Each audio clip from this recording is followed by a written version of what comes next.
Ce matin, nous ouvrons nos Bibles dans le psaume et nous allons regarder ce que la parole nous dit dans le psaume 65.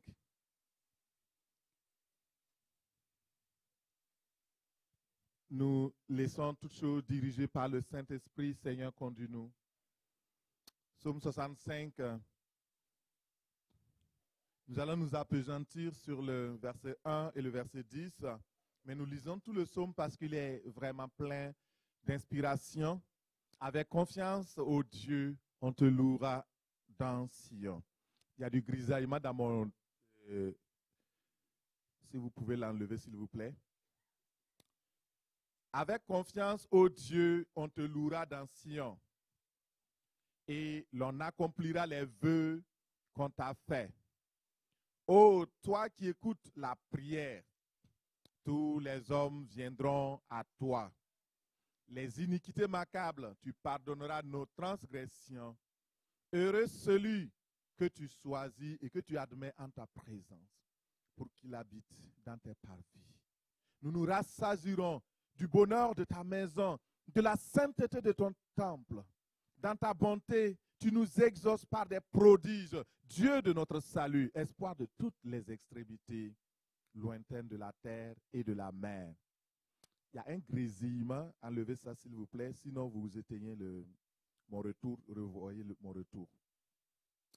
Il a fermé les montagnes par sa force, il est saint de puissance, il apaise le mugissement des mers, je n'ai pas dit d'éteindre mon micro.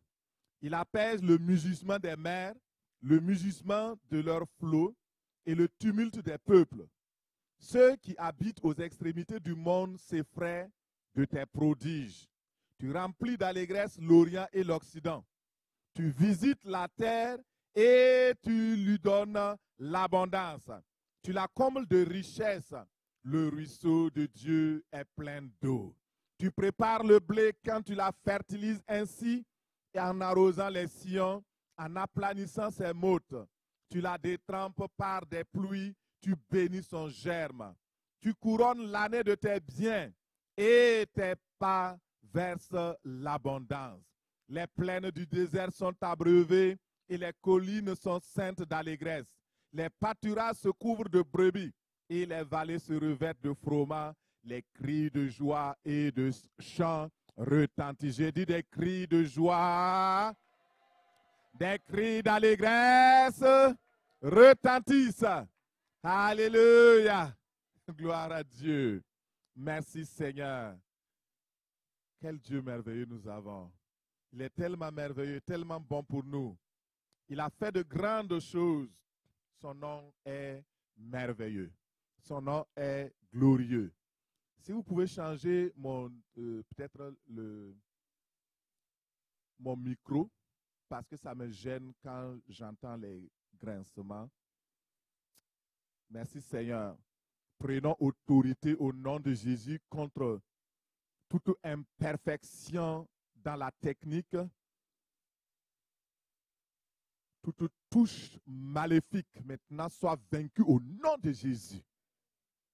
Nous réprimons toute présence qui ne glorifie pas Christ et qui est contraire à la parole de Dieu ce matin. Père, aie ton chemin parmi nous et glorifie le Père au nom de Jésus.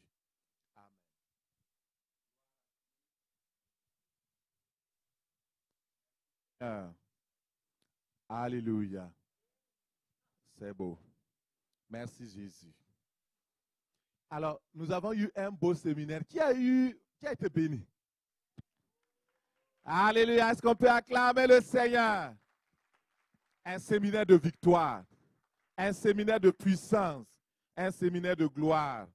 Et le thème, pour ceux pour qui nous rappelons, Christ a payé le prix de ma destinée à la croix. Le Seigneur a payé le prix pour que ta destinée soit ouverte, pour que tu puisses entrer pleinement dans ta destinée. Et nous avons vu combien la puissance de la croix a libéré notre destinée qui était en captivité dans le royaume de Satan. Christ a vaincu. Il est descendu dans le séjour des morts et il est remonté. Il a dépouillé l'ennemi et il a tout pris, tous les trésors qu'il avait emmagasinés, il les a pris. Il est monté au ciel, il a purifié le ciel, il a purifié tous ses dons par le sang qui a été donné et il nous a redonné en retour. Parce que cela avait été prophétisé. Parce que la bénédiction d'Abraham devait venir sur nous. C'est notre héritage. Et à cause de cela, nous sommes bénis au nom de Jésus. Et nous avons vu samedi comment la grâce du Seigneur nous a été donnée au travers du sacrifice qui a été fait, que les fleuves d'eau vive maintenant puissent être notre partage. Les fleuves d'eau vive, ce sont les provisions spirituelles, les provisions matérielles, les provisions financières que le Seigneur a en réserve pour chacun de nous. Et ce ne sont pas des miettes d'eau vive, ce ne sont pas des marigots d'eau vive, ce sont des fleuves d'eau vive. Et nous avons reçu ces fleuves-là et nous marchons dans la victoire dans ces fleuves-là au nom de Jésus. Nous sommes vraiment bénis. Et le prix que le Seigneur a donné, c'est le sang. Sans le sang de Jésus, nous ne sommes rien dans ce monde. C'est sous le sang, par le sang, au travers du sang et avec le sang que nous avons tout, pleinement tout, en Christ Jésus. Et le Seigneur Jésus a donné, il a payé le prix. La parole de Dieu nous dit que ce n'est pas par de l'argent, de l'or, du diamant ou des choses précieuses de ce monde que nous avons été rachetés par de la vaine manière que nous avons hérité de nos pères. De nos pères, nous avons hérité la vaine manière de vivre. Mais Dieu nous a rachetés par le sang précieux, le sang merveilleux, le sang glorieux qui a été versé pour chacun de nous. Et je voudrais vous dire ce matin, avant de continuer dans le message, que pour vaincre dans le christianisme, pour parvenir dans le but, le plan que Dieu a tracé pour chacun de nous, nous avons besoin continuellement de prendre conscience du prix qui a été payé pour notre destinée. Vous savez pourquoi? Quand j'entends parler de féminicide, par exemple, des gens qui tuent leurs femmes, ça m'offusque au plus haut point. Parce que cet homme qui a cette femme qui est une perle, la Bible dit que si quelqu'un trouve une femme, il a trouvé quoi? Mais si tu ne connais pas la valeur du prix que cette femme représente auprès de toi, tu vas faire quoi? Tu vas la battre chaque jour. Tu vas la maltraiter. Tu vas l'ignorer. Parce que tu ne connais pas le prix que sa maman a payé en portant l'enfant pendant 9 mois, que son père a pris pour élever cette fille. Elle a grandi, tu l'as mariée parce que tu dis que tu l'aimes. Et un jour, tu lui fais du mal. Ça veut dire que la personne n'a pas compris. Je prends des éléments naturels pour que vous compreniez les choses spirituelles. Si vous ne comprenez pas que Christ a payé pour que vous soyez sauvés, vous allez négliger le salut. Si vous ne comprenez pas que le Christ a payé pour que vous soyez guéris, quand vous aurez votre guérison, vous allez la perdre parce que vous ne portez pas du prix à cela. Il faut être conscient qu'il y a un prix qui a été payé. Et Jésus a payé le prix le plus fort pour que tu sois béni. Il a souffert. Il a prouvé son amour envers nous. Par exemple, je connais des gens Ils étaient tellement pauvres. Ils sont venus, ils ont dit, pasteur, prie pour moi. Le Seigneur va me bénir. Effectivement, Dieu écoute la prière. Comme nous l'avons dit. Il dit, oh, toi qui écoutes la prière, tous les hommes viendront à toi. Il exauce. Les gens commencent à devenir riches. Ils commencent à payer une première voiture, une maison. Vous savez ce qu'ils font? Bye bye, pasteur, je n'ai plus le temps. Je n'ai plus ton temps. D'ailleurs, bon, tu sais, je n'ai pas le temps de venir à l'église pour prier. Pourquoi la personne est négligente? Pourquoi la personne néglige la communion fraternelle? Pourquoi la personne ne veut plus prier? Dieu commence à bénir quelqu'un. Pour que la personne soit une source de bénédiction pour l'œuvre de Dieu et le royaume de Dieu, la personne commence à dérailler, à chercher un deuxième bureau, une deuxième femme, commence à être infidèle à sa femme. Pourquoi? Parce que la personne n'a pas compris le prix qui a été payé pour ça. La personne n'a pas compris. Beaucoup de gens vivent dans le péché parce qu'ils n'ont pas compris que Christ a payé. Si tu sais ce qu'il a payé, et nous allons voir ça tout de suite, on va détailler le prix qu'il a payé pour que ça soit ancré totalement, entièrement et profondément dans ton être, de sorte que désormais, tu ne puisses plus négliger ce que le Christ a payé. Vous voyez, par exemple, le Seigneur Jésus a vidé de son sang pour que nous soyons enrichis. Les gens disent, je vais être riche, je vais être béni. Mais il y a quelqu'un qui a payé. Regarde sinon, si tu ne crois pas, 2 Corinthiens 8, verset 9. Vous savez comment le Seigneur Jésus-Christ a prouvé son amour et sa grâce envers nous. Lui qui était riche, il s'est fait pauvre par amour pour vous. Il a vécu pauvre afin que par sa pauvreté, vous soyez enrichis.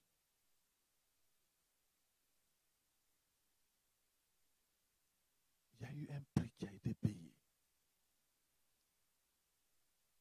Il y a eu quelque chose qui a été fait. Et pour recevoir ces bénédictions, alors il faut aussi considérer ce prix-là et ne pas négliger le prix que Dieu, par son Fils, a payé pour toi et pour moi. Alors, comment entrer pleinement dans votre destinée grâce à l'œuvre achevée de Christ à la croix? Voilà notre message aujourd'hui. Comment entrer pleinement? Nous avons vu donc le transfert que Christ a fait pour nous. Nous avons vu le rapatriement des richesses, des trésors, des promesses, des dons, des appels, tout ce que le Christ a fait pour nous donner cela. Maintenant, aujourd'hui, nous allons regarder comment entrer pleinement. Beaucoup de croyants que je rencontre, et moi-même j'étais parmi ce lot, j'étais ignorant. On nous a toujours prêché que ce sont les pauvres qui iront au ciel et que les riches iront en enfer. Et ça m'a traumatisé un moment.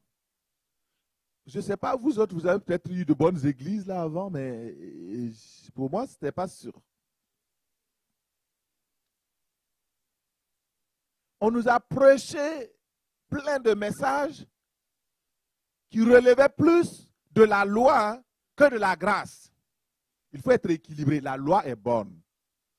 Elle est juste. Mais il faut l'équilibrer avec la grâce.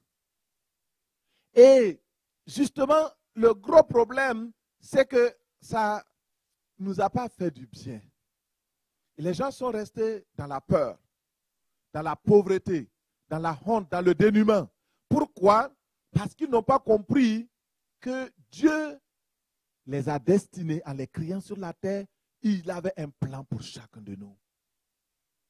Et son plan, son but devait être atteint. Comment entrer pleinement dans cette bénédiction? Chaque jour, nous lisons. Il y a un homme qui s'appelle Jochebed. La Bible dit que Jochebed était plus considéré que ses frères. Mais la Bible ne s'arrête pas là. Il dit, avant qu'elle soit considérée, Jochebed avait souffert. Parce que quand sa mère l'a mis au monde, il l'a appelé Jochebed, ce qui veut dire souffrance, ce qui veut dire douleur. Et lorsque chaque fois on appelle Jochebed, imaginez quelqu'un, on l'appelle souffrance.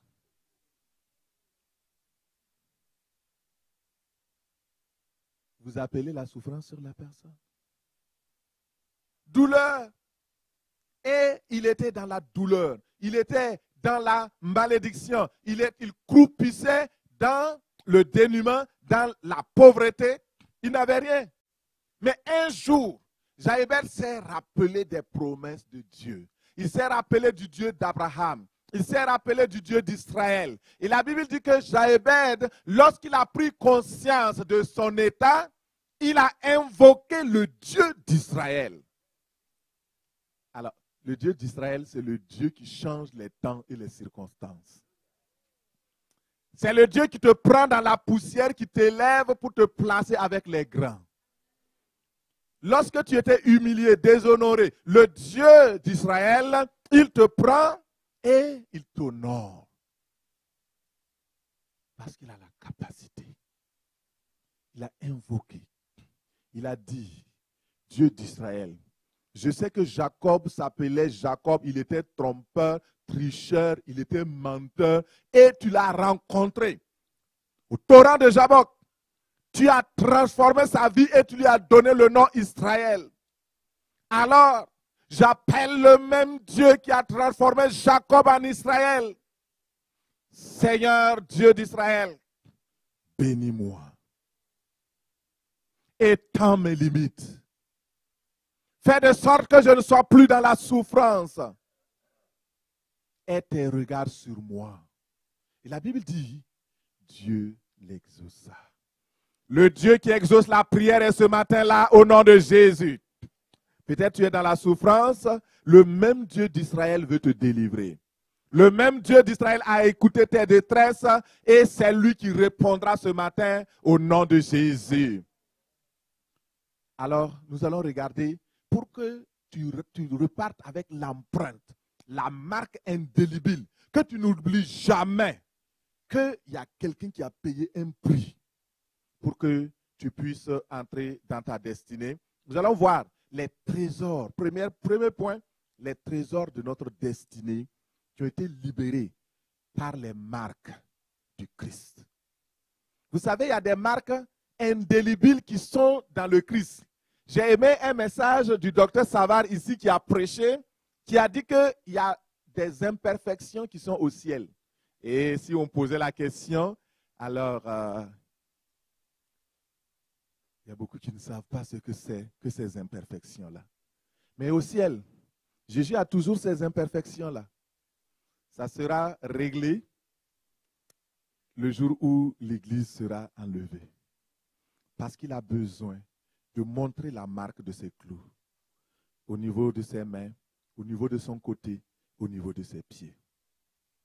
Et ce matin, le Saint-Esprit me dit de vous enseigner les trésors qui sont cachés dans les marques des clous des mains de Jésus, dans les marques des clous dans ses pieds et dans son côté. Après avoir enseigné cela, je vais vous laisser pour partir avec une grâce particulière. Parce que je vais vous donner concrètement comment mobiliser les promesses de Dieu. Donc vous avez les deux points. Le premier point, nous regardons les trésors de notre destinée. 1 Corinthiens 15, verset 3. La Bible dit, je vous ai enseigné avant tout, comme je l'avais aussi reçu, que Christ est mort pour vos péchés, selon les Écritures, qu'il a été enseveli, qu'il est ressuscité le troisième jour, selon les Écritures. Cette parole est certaine. Il y a des personnes qui enseignent des fausses doctrines et qui disent que le Christ n'est pas ressuscité. Ils trouvent des moyens pour le dire. Mais pour nous qui sommes sauvés, pour nous qui avons la rédemption, si Christ n'est pas ressuscité, alors notre foi est vaine. C'est d'ailleurs même comme si on faisait de Dieu un menteur. Et nous savons, que nous savons, que nous savons, que nous savons, que nous sommes certains que Jésus est ressuscité. C'est la confession de notre foi. C'est cela qui nous donne le salut. C'est cela qui nous donne d'être présents ici et de recevoir les trésors qui concernent notre destinée. La croix, frères et sœurs, c'était avant une forme de supplice qui était donnée par les Romains dans l'Antiquité. Une mise à mort atroce. On attachait la victime sur une poutre de bois fixée à un poteau et le tout formait une croix. Et les mains et les pieds étaient cloués. Puis les bourreaux redressent la croix qui est plantée dans la terre sur une colline haute élevée pour que tout le monde voie. Et le crucifié mourait au bout de quelques heures dans des souffrances atroces. La personne meurt par asphyxie. La respiration était rendue difficile à cause de la position debout. Je ne sais pas si essayez d'imaginer ce que ça donne. Dans Acte 2, 23, Pierre montre aux Juifs, à tous ceux qui étaient là, il dit, c'est vous qui l'avez crucifié. Mais Dieu avait un dessein, il avait un plan caché derrière cela, et il l'a ressuscité en le délivrant des liens de la mort, parce qu'il était impossible que les liens de la mort retiennent Jésus.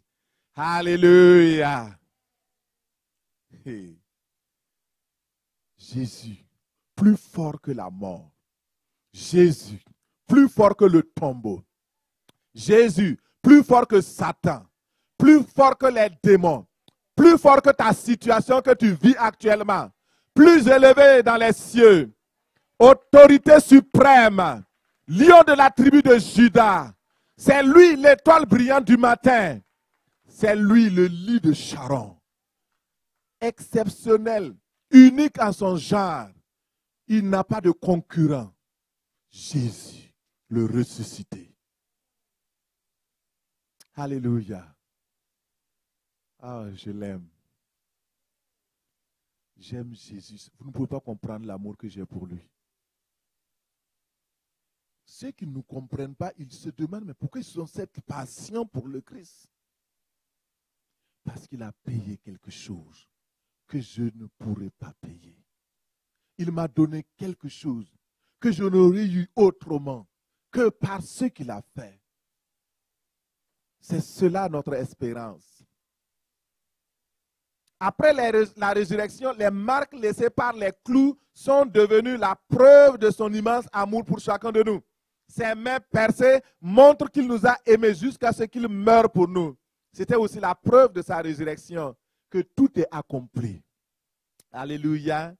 Et nous allons voir cela. Donc, premier point que nous voyons rapidement, les trésors des mains percées de Jésus. Alléluia. Les trésors provenant des mains percées de Jésus. Je vais aller un peu plus rapidement. Quand le Seigneur Jésus-Christ a été crucifié, ils ont percé ses mains. Les soldats l'ont cloué au bois.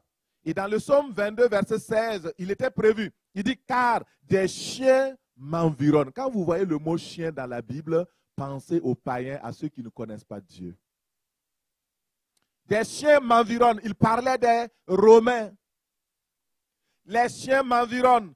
Et une bande de scélérats rôde autour de moi. Ils ont percé mes mains et mes pieds.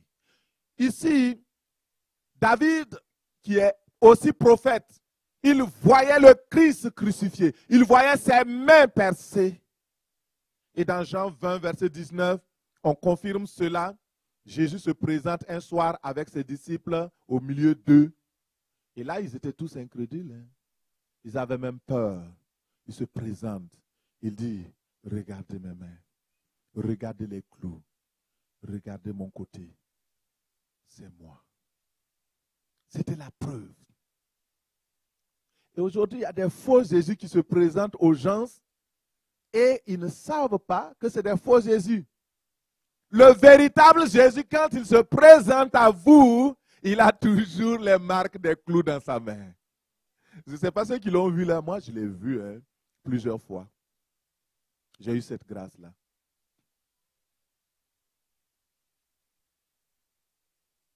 Quand vous le voyez, vous diminuez. Vous devenez tellement petit. Parce que vous savez qu'il n'y a que lui qui pouvait payer ce prix-là.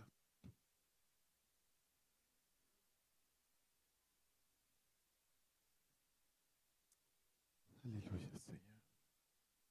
Ouvre les yeux des uns et des autres pour qu'ils voient les mains percées. Seigneur, ouvre les yeux. Ouvre les yeux de ma soeur. Pour qu'elle voie les mains percées de Jésus, afin qu'elle ne pêche plus contre toi. Ça a été douloureux. Seigneur, ouvre les yeux au nom de Jésus. Et quand Thomas, qui était, beaucoup de gens appellent Thomas l'incrédule, mais Thomas voulait des preuves. Il voulait être certain. Et parce que le Seigneur connaît toutes choses, il savait que si il ne gardait pas les clous, il ne gardait pas les marques dans les mains, il ne gardait pas les marques de son côté, il ne gardait pas les marques, il y aura des doutes. Mais avec les marques, personne ne pouvait douter, même Thomas ne pouvait plus douter. Et je prie que le Seigneur Jésus se révèle à toi, le ressuscité, marqué pour toujours. Alléluia. Alors, pourquoi il a été marqué à la main? Nous allons voir les grandes bénédictions qui se rattachent à cela. Les mains, c'est l'organe qui permet le toucher, de sentir, de saisir les choses et de retenir les choses. Et grâce aux mains, l'homme peut travailler, fabriquer des outils. La main, c'est le symbole de notre activité, de notre travail, de notre emploi, de notre entreprise, de tout ce que nous pouvons faire physiquement pour avoir donc des biens matériels et financiers. Dans Deutéronome 7, verset 2, verset 7, « Car l'Éternel, ton Dieu, t'a béni dans tout le travail de tes mains. Il a connu ta marche dans ce grand désert. Le Seigneur bénit le travail de tes mains. » Regarde ce qui va se passer et ce qui a été fait. La main symbolise les activités, comme je l'ai dit, ton entreprise, ton travail, tes dons, tes talents. Et les mains percées de Jésus symbolisent la libération de ta destinée financière et matérielle. Alléluia. C'est parce que ces mains ont été percées. Et je vais te montrer.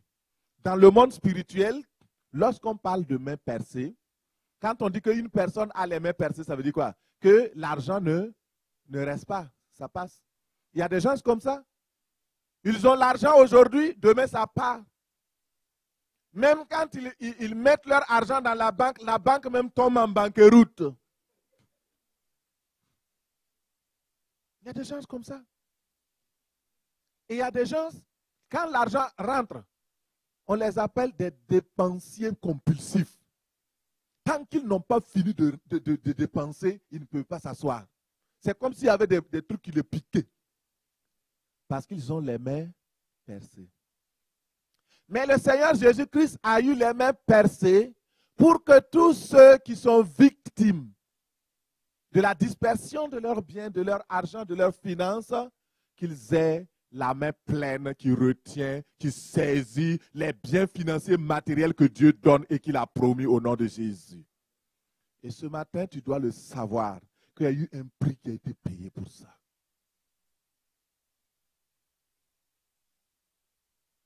Les bénédictions de la main percée du Seigneur Jésus. Les mains de Jésus ont été blessées pour que les tiennes soient guéries, pour que ton identité soit changée, pour que ta destinée soit changée. Vous savez, les mains symbolisent spirituellement l'adoration. Ouvrons nos Bibles, 1 Timothée 2, 8. C'est pourquoi je voudrais qu'il y ait en tout lieu des hommes qui prient, en élevant vers le ciel des mains pures. Des hommes libérés de la colère, libérés de la rancune, des arrière-pensées et d'une manière générale, de toute attitude contraire à l'amour. Qu'il n'y ait ni doute, ni dissentiment, ni querelle parmi ceux qui élèvent les mains et qui adorent le Seigneur avec un cœur pur, des mains pures. Les mains de Jésus ont été percées pour que tu puisses élever des mains pures pour adorer ton Dieu. Si vous comprenez ça, quand vous adorez, vous allez comprendre. Quand on dit élevant les mains, vous n'avez même pas besoin que le groupe musical chaque fois dise « Oh, élevez les mains maintenant, mettez-vous debout. » Vous n'avez pas besoin. Vous êtes dans la maison du Père. Seigneur Jésus, je te loue parce que tes mains ont été percées pour que mes mains deviennent des mains d'adoration. Alléluia. C'est important. Merci Seigneur. Dans Galates 3, verset 13, Christ nous a rachetés de la malédiction de la loi. Il est devenu lui-même malédiction pour nous. Christ nous a délivrés de la malédiction de la main percée. La main percée dans le monde, je vous ai dit, c'est la main qui fait fuir l'argent. Et ça, c'est important. Et je prie pour... Est-ce qu'il y a quelqu'un qui... quand tu gagnes l'argent, ça s'en va, tu ne sais pas où ça part. Regarde pas ton voisin, moi je parle de toi là. Je vais prier pour toi.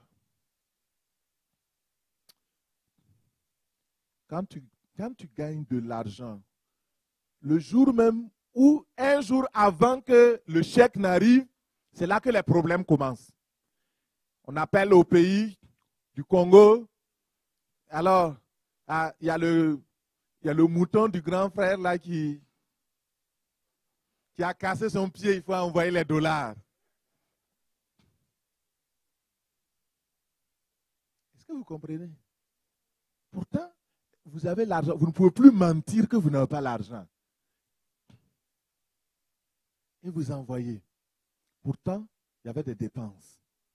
Il y avait d'autres choses. Chaque fois que vous avez l'argent, il y a un problème qui survient. L'argent passe comme si vous ne comprenez rien. Alors, ce matin, vous êtes bon candidat. Tiens-toi debout. Juste, moi, je ne vais pas aller chercher midi à 14h. Si tu veux qu'on prie pour toi, il faut que tu te lèves. Les mains percées, maintenant je prie au nom de Jésus. Ne vous levez pas quand je vais commencer à prier. Levez maintenant. Alléluia. Lève tes mains vers le Seigneur.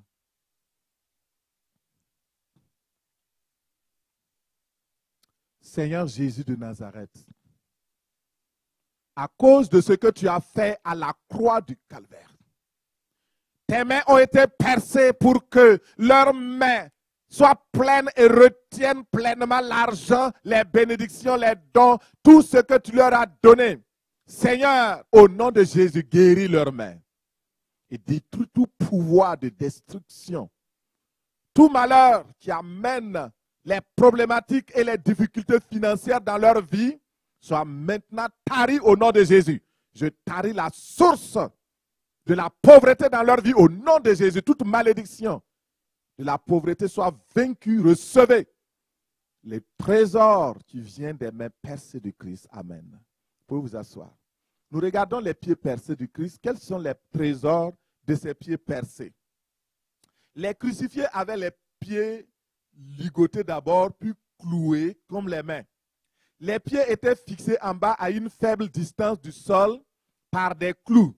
Et dans le cas de Jésus, les soldats avaient cloué ses pieds, nous dit Luc 24, verset 39. Et quels sont les trésors liés aux pieds du crucifié? Les pieds sont l'organe qui permet la marche. Au sens spirituel, cela veut dire que c'est notre conduite morale. La façon dont nous nous conduisons. Dans le psaume 119, verset 101, Il dit, je retiens mon pied loin de tout mauvais chemin afin de garder ta parole.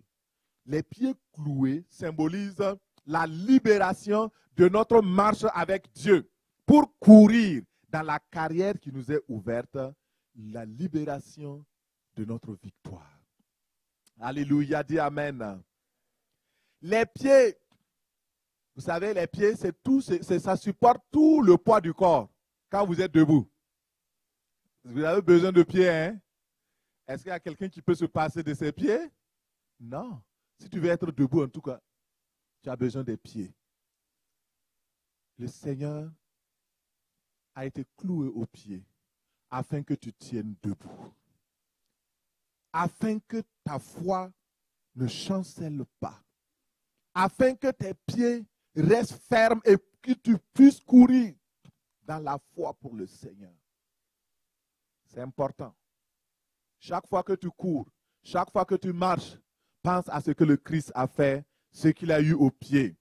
Dans l'Acte 2, 34, il dit, car David n'est point monté au ciel, mais il dit lui-même, le Seigneur a dit à mon Seigneur, assieds-toi à ma droite, jusqu'à ce que je fasse de tes ennemis ton marchepied.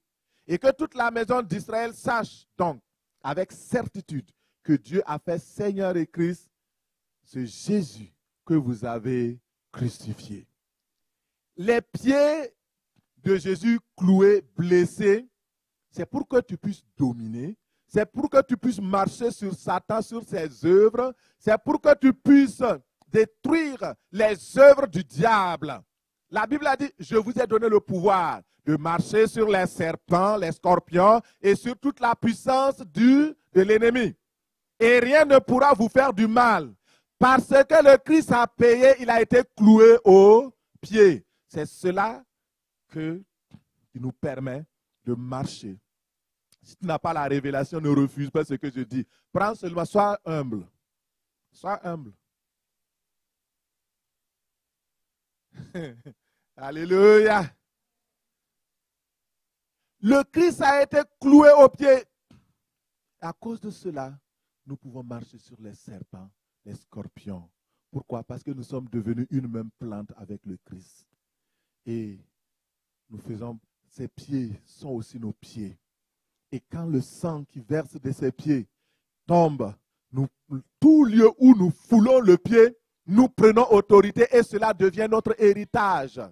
Le Seigneur avait dit à Josué, tout lieu où ton pied va fouler, je te le donne comme possession, comme héritage. Désormais, à cause de ce que le Christ a fait, nos pieds sont devenus des pieds de bénédiction. C'est pourquoi quand tu entres sur quelqu'un, tu apportes cette bénédiction-là. Alléluia. Les pieds de Jésus cloués à la croix. C'est pour que nous soyons libérés des chaînes de l'esclavage, des chaînes du péché, de la misère et de la honte. Désormais, nous pouvons courir. Troisièmement, et c'est le dernier que je prends, la tête de Jésus blessée par une couronne garnie d'épines. Et il me reste un. Donc, la tête blessée par une couronne garnie d'épines. Frères et sœurs, quand les soldats ont vu Jésus, on les a amenés et on dit, il est le roi des Juifs. Ils ont dit, waouh, mais tu n'es pas roi. Nous connaissons un seul roi qui s'appelle César. Toi, tu es qui? Et ils se sont mis à tresser une couronne d'épines pour pouvoir enfoncer sur sa tête. Mais ce qu'ils ne savaient pas, c'est qu'ils étaient en train d'accomplir une prophétie de la parole de Dieu. Ils étaient en train de montrer combien, vous savez, quand Adam et Ève ont péché, quand Adam a péché, le sol a été maudit. La Bible dit, et dans Genèse, il dit, la terre va pousser des ronces, des épines, et tu vas à la sueur de ton front travailler pour pouvoir te nourrir. Et en prenant ces épines, en prenant ces ronces, et en tissant une couronne, en enfonçant sur la tête de Jésus, le sang a versé, il a été blessé.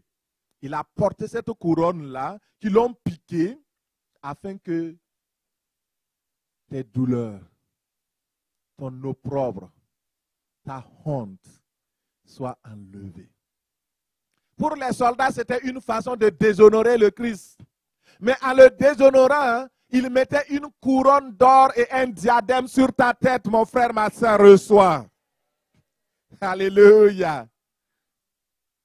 Il se prosternait devant lui, oh, roi des Juifs.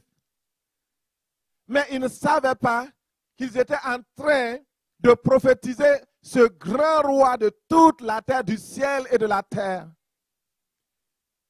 Alléluia, j'aime ça. Oh, merci Seigneur. Merci Jésus. La moquerie, les tortures et tout cela. Vous savez que la couronne symbolise la royauté. Et en humiliant le Sauveur, alors ils l'ont abaissé. Et dans Hébreux 2:9, il dit, celui qui a été abaissé, nous le voyons couronné de gloire. Nous le voyons couronné d'honneur. Nous le voyons à cause de la mort qu'il a soufferte. Et nous avons reçu, en lieu et place de cette humiliation, la gloire. Beaucoup de gens disent, Christ en nous, l'espérance de la gloire. C'est parce que le Christ a porté cette couronne d'épines que nous pouvons porter la couronne de la gloire, la couronne de la justice, la couronne de la victoire. Il a payé pour ça. Mon frère, ma soeur, c'est très important. Et nous bénissons le Seigneur. La tête symbolise l'élévation, la royauté. Et Jésus a été couronné d'épines pour que tu sois couronné de gloire et de règne. Il a été abaissé pour que tu sois élevé, pour que tu ne sois pas abaissé, pour que tu ne sois pas la queue, mais que tu sois la tête. Une couronne. C'est important. C'est pourquoi dans le ciel, nous serons couronnés, non? Mais en réalité, nous sommes déjà couronnés. Alléluia! Nous sommes déjà couronnés. Les couronnes qu'on va nous donner au ciel, c'est d'autres couronnes. Mais le Seigneur nous a déjà couronnés. La couronne d'épines qui était sur la tête de Jésus était périssable. Mais la couronne que le Christ nous donne, et à cause de ce qu'il a souffert, c'est une couronne éternelle qui ne se flétrit pas. Alléluia. Gloire à Jésus. Et finalement, et le docteur Savard l'a brossé un peu, nous voyons donc les bénédictions, le trésor de destinée libéré par le côté percé de Jésus.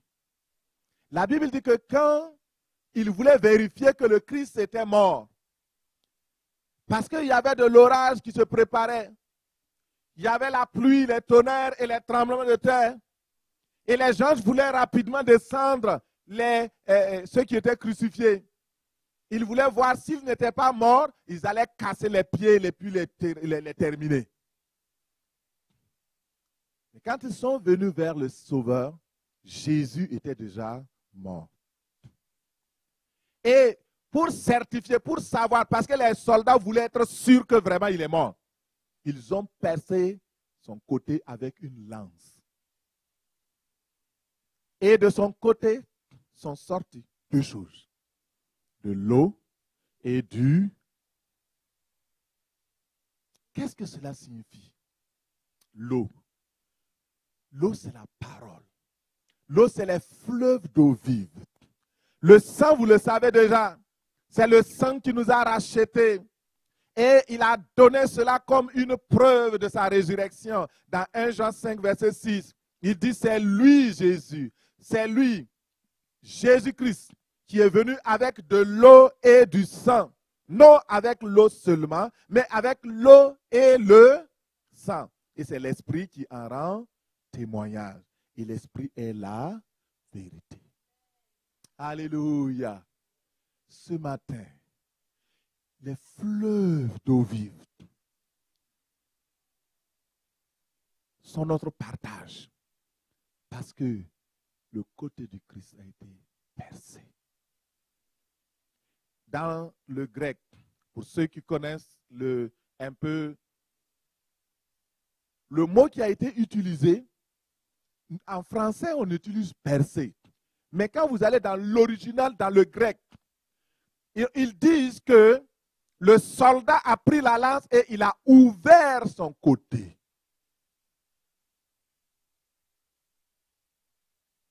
Il a ouvert le côté. En français, nous disons percer, mais percer, c'est trop faible. Son côté a été ouvert. Et par cette ouverture, la bénédiction de la grâce. Alléluia. La bénédiction, le trésor du ciel. Par l'ouverture de son côté, les fleuves d'eau vive du Saint-Esprit peuvent être disponibles maintenant pour nous au nom de Jésus. Alléluia. Merci Seigneur. Le sang a été versé de son côté. Il a ouvert une nouvelle route de bénédiction, une nouvelle route d'élévation pour toi, ma sœur, parce que son côté a été ouvert pour que nous puissions marcher côte à côte avec lui. Alléluia. Son côté a été percé pour que nous puissions être son associé, pour que nous devenions ses héritiers, co-héritiers avec lui. Nous pouvons désormais marcher côte à côte avec le Sauveur. Son côté a été ouvert. N'oublie jamais ça. Quand tu es dans la présence du Seigneur, c'est parce qu'il y a quelque chose qui a été payé. C'est parce que son côté a été percé. Son côté a été ouvert. Et les bénédictions sont sorties. Les bénédictions qui concernent la parole. Les bénédictions des fleuves d'eau vive. Les bénédictions matérielles, financières sont sorties de son côté. Il a tout donné pour que toi et moi, nous ne soyons plus jamais les mêmes. Maintenant, nous acclamons le Seigneur pour cela au nom de Jésus. Alléluia. Merci Seigneur. Je vais prendre les quelques minutes qui me restent pour voir avec vous comment s'approprier de tous ces biens qui ont été rapatriés. C'est bien beau de dire, Jésus a fait ça, Jésus a donné ça, mais si tu écoutes de beaux messages comme ça et tu repars à la maison pour appeler les païens, est-ce que tu peux me dépanner? Tu connais sur le dépanneur, va sur le dépanneur. Jésus ne dépanne pas les gens. Jésus te donne la vie et la vie en abondance. Jésus n'est pas un dépanneur. Ce n'est pas un mécanicien. Oh, j'avais dit ça. S'il y a des mécaniciens, excusez-moi, je ne vous insulte pas. S'il n'y a pas la mécanique, là, c'est mauvais. Je répare mes voitures. Hein. Mais je veux dire que ce n'est pas un débrouillard. Il ne vient pas pour réparer des affaires. Quand lui, il vient, il remplace tout à neuf. Reçois au nom de Jésus. Reçois au nom de Jésus. Hey, alléluia. Il répare. Il amène tout à neuf. Il change les cellules mortes au nom de Jésus. Il ressuscite tes cellules mortes au nom de Jésus. Il enlève la maladie. Je vois comme un amas de quelque chose, je ne sais pas, dans le corps de quelqu'un. J'ai vu une main qui a enlevé ça comme ça. Alléluia. Reçois au nom de Jésus. Reçois au nom de Jésus. Je ne sais pas c'est amas de quoi. Je ne sais pas, ça me donne, immédiatement ça m'a fait penser au cancer. Mais je ne sais pas, je ne suis pas sûr. Mais j'ai vu une main qui a enlevé ça. Alléluia. Oh merci Seigneur. Ça me fait choquer. Merci Seigneur. Wow. Pendant que je prêche, il guérit. Alléluia. Merci Seigneur. Merci Jésus. Comment prendre possession de toutes ces choses-là? Alors, nous allons aller dans Hébreux 6, verset 11, pour voir. Ce sera juste 5 points. Je vais vous donner ça. Vous allez aller à la maison pour travailler. Alléluia. Il dit, nous désirons que chacun de vous montre le même zèle pour conserver jusqu'à la fin une pleine espérance. Dis avec moi, une pleine espérance. En sorte que vous ne vous relâchiez point et que vous imitiez ceux qui, par la foi et la persévérance, héritent des promesses. Lorsque Dieu fit la promesse à Abraham, ne pouvant pas jurer par un plus grand que lui, il jura par lui-même et dit, certainement je te bénirai et je multiplierai ta postérité. Et c'est ainsi qu'Abraham, ayant persévéré, obtint l'effet de la promesse. Alors, le Seigneur m'a, hier, je racontais un peu ça au docteur Savard et à son épouse. Il dit, quand j'ai prêché le rapatriement des biens que le Christ est parti ramasser, dépouiller le diable, il a ramassé pour nous. Et je pensais aux rapatriés physiques. Quand quelqu'un est rapatrié, peut-être il est dans un avion, ces effets sont dans la soute de l'avion, ou ça vient par le bateau. Qu'est-ce qui se passe? Après, le rapatrié doit remplir des formulaires administratifs, il doit remplir des formalités avec la douane pour récupérer ses affaires. Le Seigneur m'a dit, c'est la même chose pour mes enfants, j'ai payé tout, tout a été payé, pris en compte. Et je vous ai rapatrié par mon avion céleste. Parce que la Bible dit que lorsque le Christ sera élevé, il attirera tout le monde vers lui. Et nous avons été élevés. Et il nous a fait atterrir dans le royaume de Dieu, dans le royaume de la lumière, dans le royaume où il n'y a plus de ténèbres. Et là, il nous a positionnés. Mais le gros problème, il faut que tu fasses les formalités administratives pour aller maintenant ramasser tout ce qui est à toi. Mettons que quelqu'un dise, nous avons une sœur bien-aimée ici, elle est revenue du Burkina lors de la campagne Viens et Vois. Il y avait donc, nous avions commandé des habits et quand elle est arrivée, il y a une valise qui a été bloquée à l'aéroport. Elle m'appelle, pasteur, on fait comment? Oui, c'est une autre personne qui m'a informé. On dit, ah, on fait comment? Je dis, non, il n'y a pas de problème. Si la douane a besoin de preuves que le matériel il nous appartient, venez, je vais vous signer un papier qui montre que ça nous appartient. Allez-y, présentez ce papier à la douane et ils vous donneront donc la valise. La valise est venue, oui ou non? Qui peut certifier? Amen.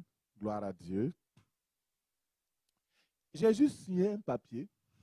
Ils ont présenté à la douane et j'ai signé. Et j'ai dit, bon, écoute, la valise appartient à l'église. La douane n'a pas le droit de saisir cette valise-là. On ne doit même pas mettre un cent dedans. Alléluia! Hey, vous comprenez? Quand vous comprenez les choses naturelles et que vous les comprenez bien, ça devient facile dans le monde spirituel. Alors, si elle n'avait pas de papier pour retirer la valise, c'est quoi? Elle va payer pour ça. Ou alors on va refuser qu'elle l'amène. Pourtant, c'est pour elle. Pourquoi on retient? Et souvent, nous avons des bénédictions qui sont retenues. Parce que nous sommes ignorants et nous refusons de remplir les formulaires. C'est pourquoi je vais vous amener ce matin à remplir les formulaires. On va aller les ramasser, ramasser, ramasser, ramasser. Au nom de Jésus. Alléluia. La première chose dans le formulaire qui nous permet de nous approprier des biens qui ont été rapatriés, c'est la foi. Mais pas n'importe quelle foi, parce qu'il y a plusieurs types de foi. Hein. La foi de Hébreu, là, ça ne couvre pas toutes les foi. Mais c'est la base de la foi. Et dans Ésaïe 53, verset 1, Dieu s'étonne.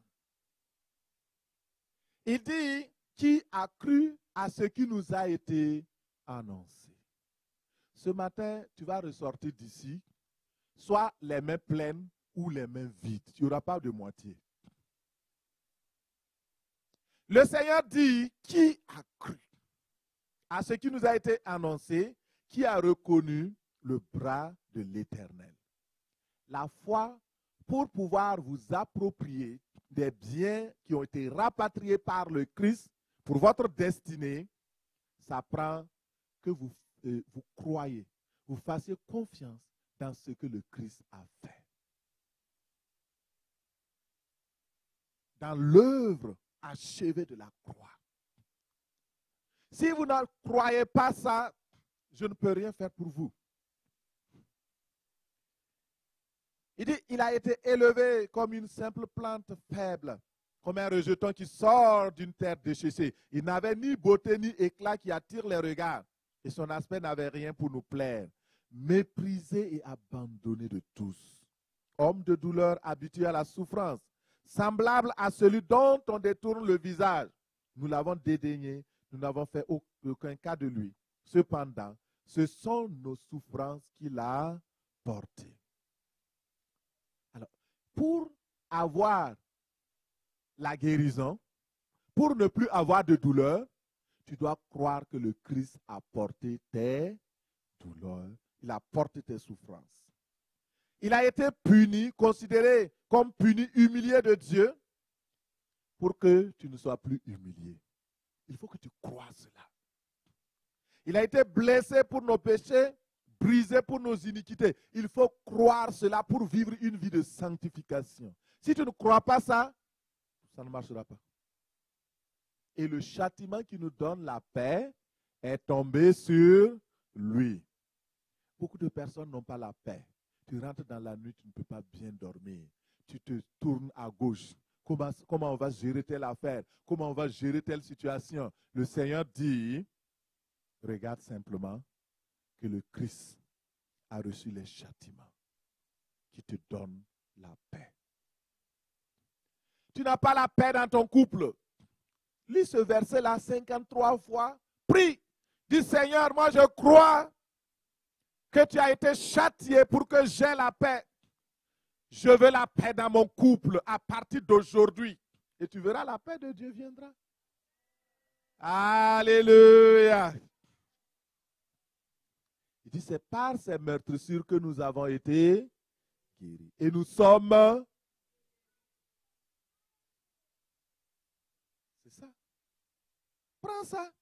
C'est Ésaïe 53, non? Lis 53 fois.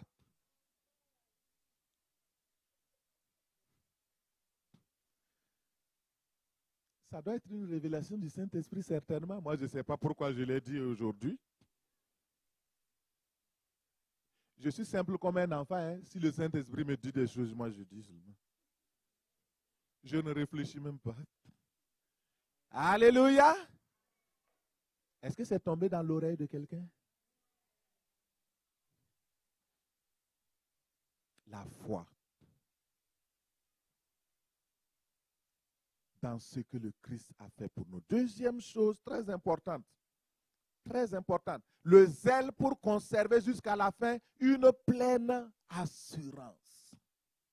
Vous savez, l'assurance est tellement, l'espérance est tellement important. Le zèle pour conserver jusqu'à la fin une pleine espérance plutôt. L'espérance, c'est la ferme assurance des choses invisibles que nous espérons et que nous croyons qu'ils vont se réaliser dans la réalité. Romains 8, 24, Hébreux 11, 1 à 7. L'espérance fait vivre. L'espérance fait porter les rêves.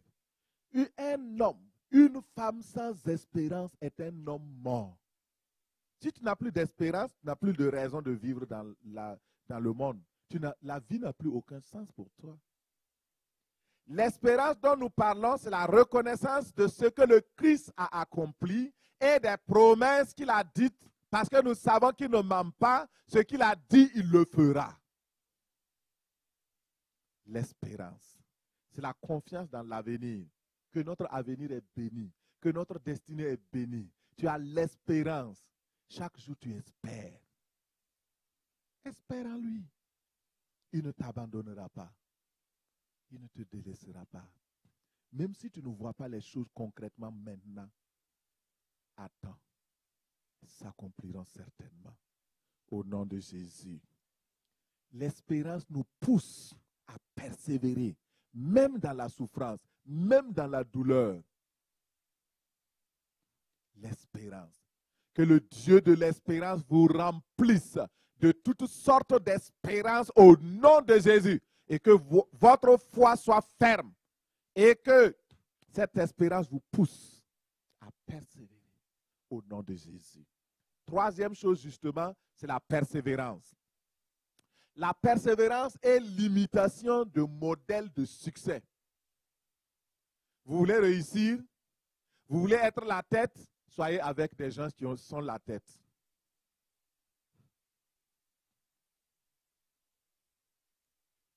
Et ça, il n'y a pas de pitié dans ça. Le monde est sans pitié. Et le monde spirituel est encore 10 fois sans pitié. Je disais au pasteur Savard, il dit, si tu veux être un millionnaire, vous verrez comment. Vous marchez avec des gens qui ramassent des pites. C'est ça?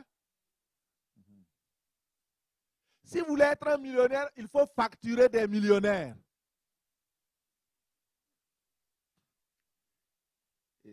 Prends la révélation, ma soeur.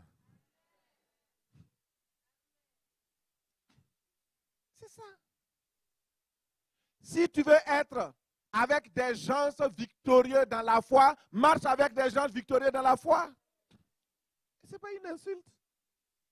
Hey, ma maman, quand elle nous prenait, elle dit, toi, tu sais, nous sommes pauvres. Nous sommes nés dans la pauvreté et tu ne dois pas fréquenter les enfants de riches. Moi, je pensais que c'était un bon conseil.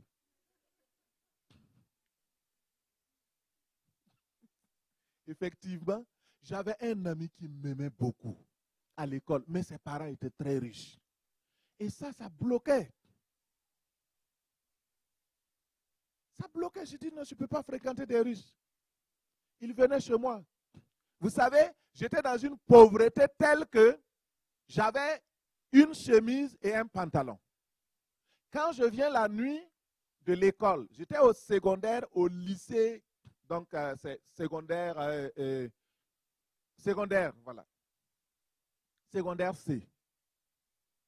Mathématiques et sciences de la nature. J'ai un bac en mathématiques et en sciences de la nature. Et j'avais un pantalon et une chemise. Je viens le soir, je lave, j'étale, et le matin, je prends, je porte et je vais à l'école. C'était comme ça. Dans la semaine, je lavais 2 fois minimum. C'est ça que je porte pour aller à l'église. C'est ça que je porte pour aller à l'école. C'est ça que je porte pour jouer, pour faire tout. J'avais donc ça. Mais cet ami-là, il s'intéressait à moi. Ses parents sont musulmans. Mais il s'intéressait à moi, je ne savais même pas pourquoi. Mais je le repoussais. Parce que inconsciemment, j'ai intégré qu'il ne faut pas s'associer avec des riches. À un moment, j'étais tellement désespéré, je n'avais plus rien. Un jour, il m'a vu, il a constaté que je venais. Et un jour, il est venu avec un gros sac, avec des souliers, avec des chemises, avec tout un kit pour moi. Je ne voulais pas prendre. J'avais les larmes aux yeux. Mais j'ai dit non, c'est de l'orgueil, il faut prendre. Et j'ai pris. Et j'ai prié pour lui. Je l'ai évangélisé. Aujourd'hui, c'est un homme de Dieu.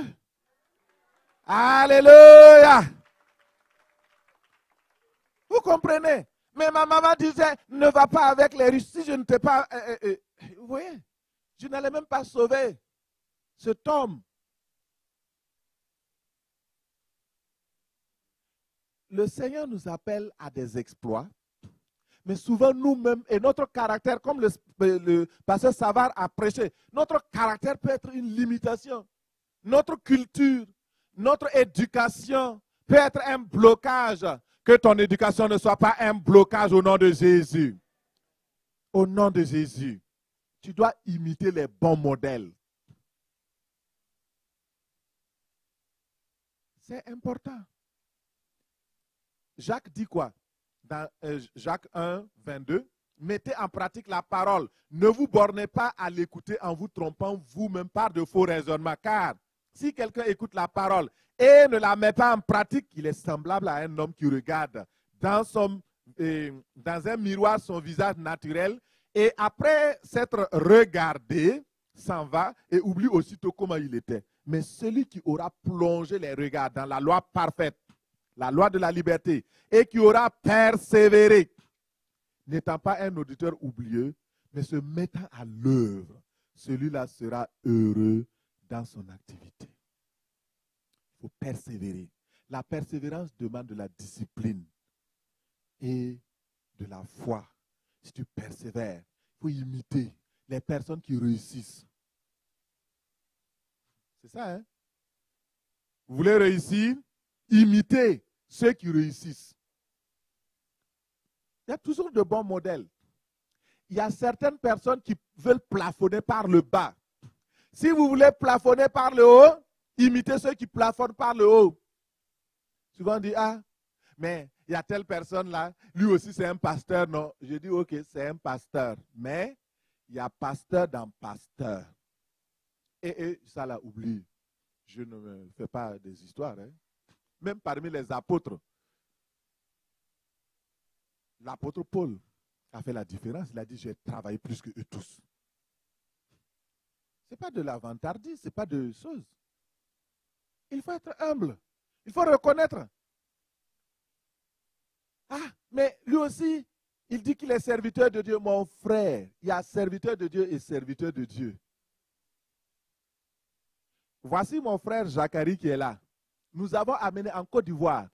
Des pasteurs se sont convertis devant nous. On les a amenés au Seigneur.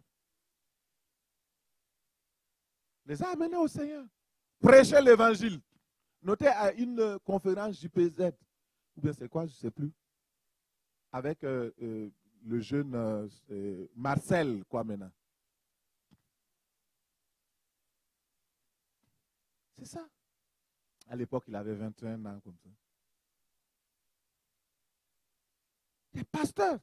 Plusieurs fois, j'ai fait la délivrance de pasteurs. J'ai prié pour des pasteurs en train de pleurer, demander pardon à Jésus pour naître de nouveau. Alors, si tu prends ces gens comme modèle, il y a des gens qui prennent des prophètes soi-disant sur Internet. Ce sont vos références. Vous priez avec eux, ils vous prophétisent des affaires. Vous êtes en train de ruiner votre destinée. Je vous le dis, si vous voulez continuer, un jour on se verra. Vous allez me dire, vous ne les connaissez même pas, vous ne connaissez même pas leur vie. Tu sais où ils dorment? Tu sais quel marabout il a consulté pour avoir la révélation qu'il t'a dite? J'ai fermé la parenthèse, c'est bien fait. Merci Seigneur. Quatrième chose rapidement, imiter et regardez par exemple la foi d'Abraham. Hébreux 6, verset 15. Abraham a persévéré pour obtenir la promesse. Et dans Romains 4, 18, il dit que là où l'espérance même devenait comme une chose insensée, Abraham s'est cramponné à la promesse. Il a pris la promesse. Il a dit, cette promesse que Dieu a faite, il ne peut pas mentir. La foi, c'est être d'accord avec ce que Dieu a dit. C'est tout. Il s'est cramponné. Il a accepté cela. Quand on dit, Jésus-Christ s'est fait pauvre, pour que par sa pauvreté, je sois enrichi. Je ne réfléchis pas. Je dis, c'est vrai, j'accepte. Alléluia. Naturellement, il savait que c'était impossible. Hein? Il avait 100 ans, sa femme avait 90 ans. C'est pourquoi on dit qu'il a espéré contre toute espérance. C'est cette attitude-là que Dieu veut pour toi. Quatrièmement, faites ce que Dieu vous dira. Je ne vais pas prêcher sur ça parce qu'on l'a vu hier. L'obéissance. L'obéissance vaut mieux que les sacrifices. Vous avez beau faire des sacrifices, vous impliquez dans l'église, vous faites des œuvres, vous regardez ceci, vous faites cela. Si vous n'êtes pas obéissant à Dieu, vous n'allez jamais réussir dans votre destinée. Soyez obéissants à l'Esprit de Dieu. Un point et c'est tout. Cinquièmement, et c'est mon dernier point, vivez permanemment dans la sanctification. Ça là, écoutez, il y a des choses qu'on peut négocier, il y a d'autres qu'on ne peut pas négocier dans la Bible. Alors, affichez-moi Apocalypse 22, verset 11. Je vais terminer par cela. Parce qu'aujourd'hui, on nous donne un christianisme au rabais qui nous promet des choses qui ne vont jamais arriver. Parce que justement, nous ne mettons pas en pratique la parole de Dieu. La parole de Dieu dit que celui qui est injuste soit encore injuste. On va le lire ensemble. Lisons. Ouvrez vos yeux. Vous avez une Bible, vous avez le tableau ici. Donc, à 3, nous allons lire. 1, 2 et 3. Que celui qui est injuste soit encore injuste.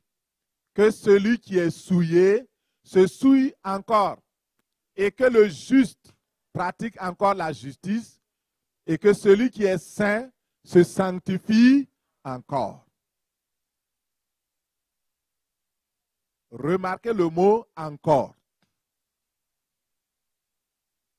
Je ne sais pas à quel niveau de sanctification tu es. La Bible dit, recherchez la paix et la sanctification. Il ajoute, sans laquelle. Il n'a pas dit sans lesquelles. Il a dit sans laquelle nul ne verra le Seigneur. Et le Seigneur dit que dans les derniers temps, il y aura des temps difficiles. Quand nous regardons, nous écoutons, nous voyons ce qui se passe. Et il n'y a pas de secret, on a appris.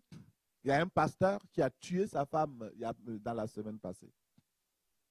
Battu à mort. Bah oui, c'est un pasteur. On va dire quoi?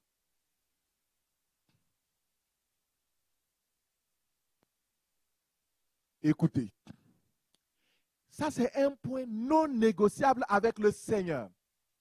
Et il y a certains qui croient que quand je parle de sanctification, je parle de sanctification au niveau sexuel seulement.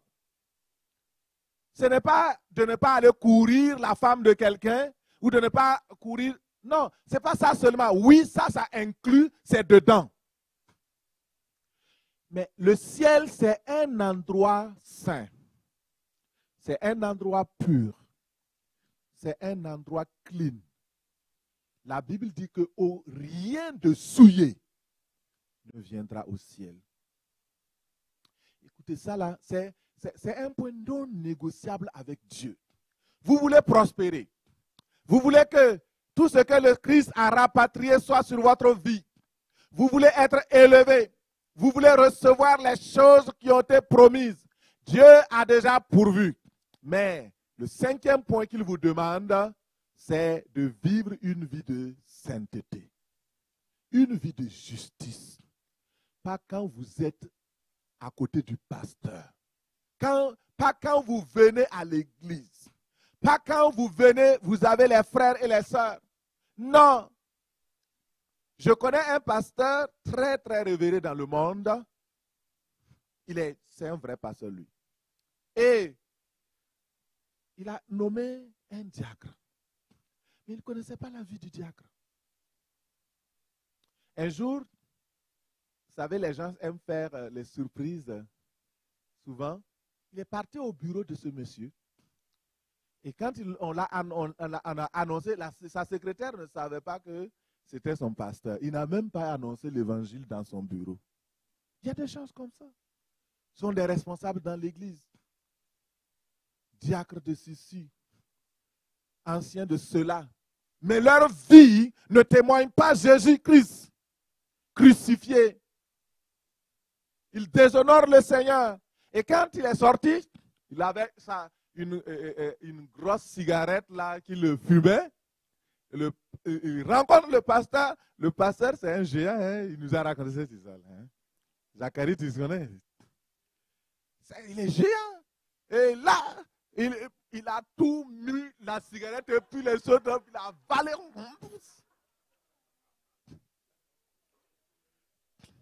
Le pasteur dit non, non, non, non, non. C'est bon, c'est bon, c'est bon. Prochain conseil des pasteurs, on l'a viré.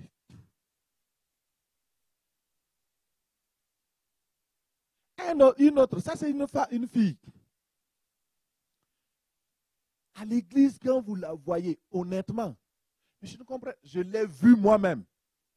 À l'église, quand vous la voyez, c'est une sainte. Il y a des hypocrites dans l'église.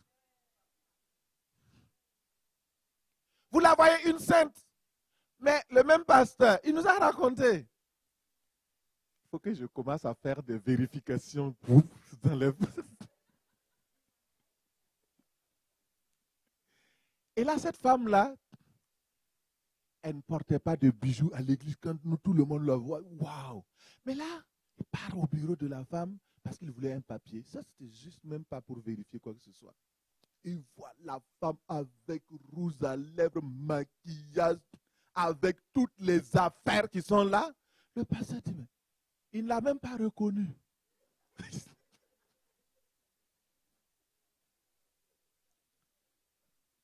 Toute une Jézabel crachée. Avec des phares, des affaires. Est-ce que c'est toi? Elle commence à avaler les rouges de lèvres, à torturer ça. Il dit non, il ne faut pas te cacher. C'est ta vie. Mais pourquoi je raconte ça? Parce que ce qui transparaît au dehors, généralement, c'est ce qui est à l'intérieur. Votre vie extérieure ne peut pas contredire ce qui est à l'intérieur. Si vous êtes mauvais à l'extérieur, à l'intérieur, c'est ce dont vous êtes rempli qui déborde de l'extérieur.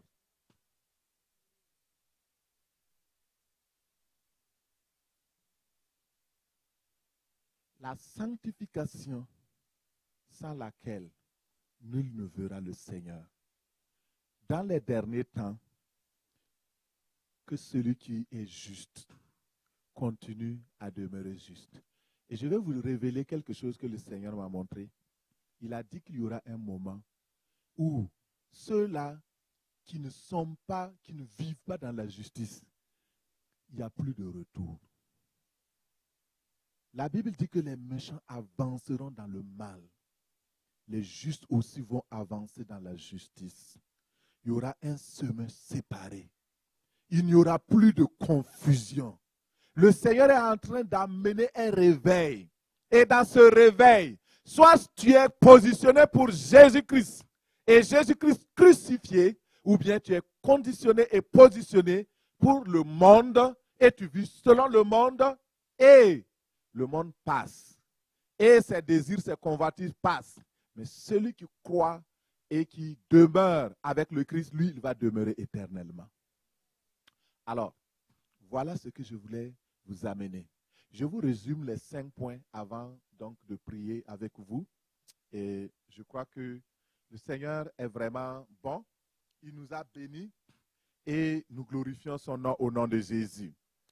Donc, la vie de sanctification, la persévérance et l'imitation des modèles de succès, c'est tellement important. Et l'obéissance.